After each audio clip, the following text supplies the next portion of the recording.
Shahada doctor RF Patil नागरी सहकारी पतसंस्थेत तब्बल 2,33,00,000चा अपहार, सुमारे 20 जणांविरुद्ध गुन्हा दाखल.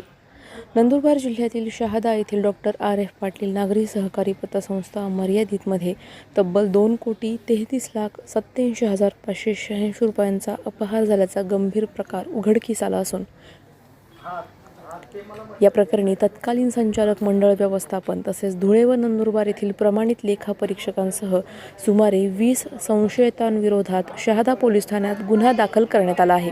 पोलिसांनी दिलेल्या माहितीनुसार लेखापरीक्षक श्रेणी 1 सहकारी संस्था धुळे येथील चंपालाल खेत्या पावरा यांनी संबंधित पतसंस्थेचे 1 एप्रिल 2017 ते 31 मार्च 2022 या कालावधीतील चाचणी लेखापरीक्षण केले. या लेखापरीक्षणात संस्थेतील आर्थिक व्यवहारांमध्ये मोठ्या प्रमाणात अनियमितता आढळून आली असून एकूण 2,33,00,000 रुपयांहून अधिक रकमेचा अपहार झाल्याचे निष्पन्न झाले. या अहवालानुसार संस्थेचे तत्कालीन चेअरमन, व्हाईस चेअरमन, संचालक, मॅनेजर, सचिव, कर्मचारी, सभासद तसेच लेखापरीक्षक यांनी महाराष्ट्र सहकारी संस्था अधिनियम 1960च्या कलम 73 नुसार संस्थेच्या हितास बाधा पोहोचवणाऱ्या कृती व अकृती केल्याचे स्पष्ट झाले आहे. संबंधित व्यक्तींनी संयुक्त व स्वतंत्रपणे अफरातफर करून फसवणूक केल्याचा ठपका ठेवण्यात आला आहे.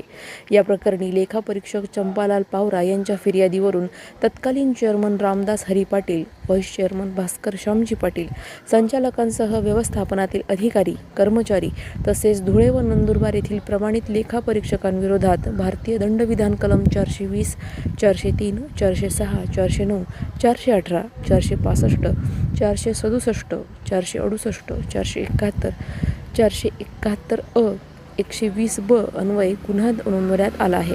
या प्रकरणाचा पुढील तपास सहाय्यक पोलीस निरीक्षक प्रवीण सोनवणे करत असून या कारवाईमुळे सहकारी संस्थातील आर्थिक शिस्त व पारदर्शकतेचा प्रश्न पुन्हा एकदा ऐरणीवर आला आहे.